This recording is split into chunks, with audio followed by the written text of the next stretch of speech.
40 million years ago. Pure, endless darkness. It wasn't dark due to a lack of light. It was dark because of a lack of sight. Although sunshine did filter 1,000 meters beneath the surface of ocean, and light permeated from hydrothermal vents to seafloor, brimming with life, there was not a single eye to be found in these ancient waters. No retinas, no corneas, no lenses. So all this light, all this life went unseen.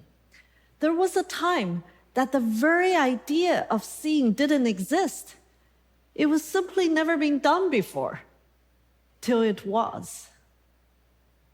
So for reasons we're only beginning to understand, trilobites, the first organisms that could sense light, emerged. They're the first inhabitants of this reality that we take for granted. First to discover that there's something other than oneself, a world of many selves. The ability to see is thought to have ushered in Cambrian explosion, a period in which a huge variety of animal species entered fossil records. What began as a passive experience, the simple act of letting light in, soon became far more active. The nervous system began to evolve. Sight turned into insight. Seeing became understanding. Understanding led to actions, and all these give rise to intelligence. Today, we're no longer satisfied with just nature's gift of visual intelligence. Curiosity urges us to create machines to see just as intelligently as we can, if not better. 9 years ago on the stage, I delivered an early progress report on computer vision, a subfield of artificial intelligence. 3 powerful forces converged for the first time. A family of algorithms called neural network, fast, specialized hardware called graphic processing units, or GPUs, and big data, like the 15 million images that my lab spent years curating called ImageNet. Together, they ushered in the age of modern AI. We've come a long way. Back then, just putting labels on images were a big breakthrough. But the speed and accuracy of these algorithms just improved rapidly. At the annual ImageNet Challenge led by my lab gauged the performance of these progress. And on this plot, you're seeing the annual improvement and milestone models. We went a step further and created algorithms that can segment objects or predict the dynamic relationships among them in these works done by my students and collaborators. And there's more. Recall last time I showed you the first computer vision algorithm that can describe a photo in human natural language. That was work done with my brilliant former student, Andre Kapathy. At that time, I pushed my luck and said, Andre, can we make computers to do the reverse? And Andre said, haha, that's impossible. Well, as you can see from this post recently, the impossible has become possible. That's thanks to a family of diffusion models that powers today's generative AI algorithm, which can take a human-prompted sentence and turn them into photos and videos of something that's entirely new.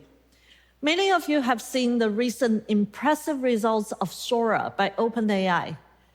But even without the enormous number of GPUs, my student and our collaborators have developed a generative video model called Walt months before Sora.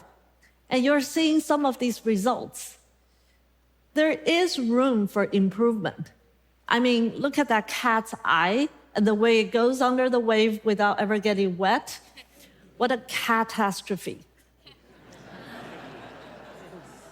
And if past is the prologue, we will learn from these mistakes and create a future we imagine.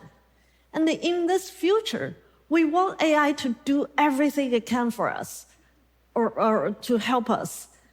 For years, I have been saying that taking a picture is not the same as seeing and understanding. Today, I would like to add to that. Simply seeing is not enough. Seeing is for doing and learning. When we act upon this world in 3D space and time, we learn and we learn to see and do better. Nature has created this virtuous cycle of seeing and doing, powered by spatial intelligence. To illustrate to you what your spatial intelligence is doing constantly, look at this picture. Raise your hand if you feel like you want to do something. In the last split of a second, your brain looked at the geometry of this glass, its place in 3D space, its relationship with the table, the cat, and everything else, and you can predict what's going to happen next. The urge to act is innate to all beings with spatial intelligence, which links perception with action. And if we want to advance AI beyond its current capabilities, we want more than AI that can see and talk. We want AI that can do. Indeed, we're making exciting progress. The recent milestones in spatial intelligence is teaching computers to see, learn, do, and learn to see and do better. This is not easy. It took nature millions of years to evolve spatial intelligence, which depends on the eye taking light, project 2D images on the retina, and the brain to translate these data into 3D information. Only recently, a group of researchers from Google are able to develop an algorithm to take a bunch of photos and translate that into 3D space, like the examples we're showing here. My student and our collaborators have taken a step further and created an algorithm that takes one input image and turn that into 3D shape. Here are more examples. Recall we talked about computer programs that can take a human sentence and turn into videos. A group of researchers in University of Michigan have figured out a way to translate that line of sentence into 3D room layout, like shown here. And my colleagues at Stanford and their students have developed an algorithm that takes one image and generates infinitely plausible spaces for viewers to explore. These are prototypes of the first budding signs of a future possibility, one in which the human race can take our entire world and translate into digital forms and model the richness and nuances. What nature did to us implicitly in our individual minds, spatial intelligence technology can hope to do for our collective consciousness. As the progress of spatial intelligence accelerates, a new era in this virtuous cycle is taking place in front of our eyes. This back and forth is catalyzing robotic learning, a key component for any embodied intelligence system that needs to understand and interact with the 3D world. A decade ago, ImageNet from my lab enabled a database of millions of high-quality photos to help train computers to see. Today, we're doing the same with behaviors and actions to train computers and robots how to act in the 3D world. But instead of collecting static images, we develop simulation environments powered by 3D spatial models so that the computers can have infinite varieties of possibilities to learn to act. And you're just seeing a small number of examples to teach our robots in a project led by my lab called Behavior. We're also making exciting progress in robotic language intelligence. Using large language model-based input, My students and our collaborators are among the first team that can show a robotic arm performing a variety of tasks based on verbal instructions, like opening this drawer, or unplugging a charged phone, or making sandwiches using bread, lettuce, tomatoes, and even putting a napkin for the user. Typically, I would like a little more for my sandwich, but this is a good start. In that primordial ocean in our ancient times, the ability to see and perceive one's environment kicked off the Cambrian explosion of interactions with other life forms. Today, that light is reaching the digital minds. Spatial intelligence are allowing machines to interact not only with one another, but with humans and with 3D worlds, real or virtual. And as that future is taking shape, it'll have a profound impact to many lives. Let's take healthcare as an example. For the past decade, my lab has been taking some of the first steps in applying AI to tackle challenges that impact patient outcome and medical staff burnout. Together with our collaborators from Stanford School of Medicine and partnering hospitals, we're piloting smart sensors that can detect clinicians going into patient rooms without properly washing their hands, or keep track of surgical instruments, or alert care teams when a patient is at physical risk, such as falling. We consider these techniques a form of ambient intelligence, like extra pairs of eyes that do make a difference.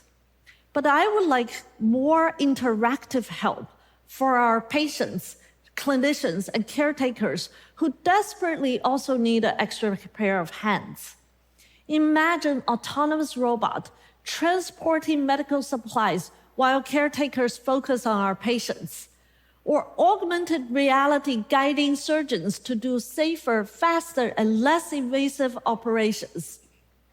Or imagine patients with severe paralysis controlling robots with their thoughts, that's right, brainwaves, to perform everyday tasks that you and I take for granted. You're seeing a glimpse of that future in this pilot study from my lab recently. In this video, the robotic arm is cooking a Japanese sukiyaki meal controlled only by the brain electrical signal non-invasively collected through an EEG cap. Thank you. The emergence of vision 500 million years ago turned a world of darkness upside down. It set off the most profound evolutionary process, the development of intelligence in animal world. AI's breathtaking progress in the last decade is just as astounding. But I believe the full potential of this digital Cambrian explosion won't be fully realized until we power our computers and robots with spatial intelligence, just like what nature did to all of us.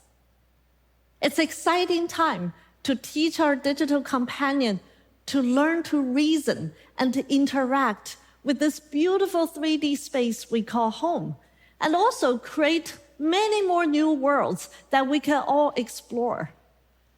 To realize this future won't be easy.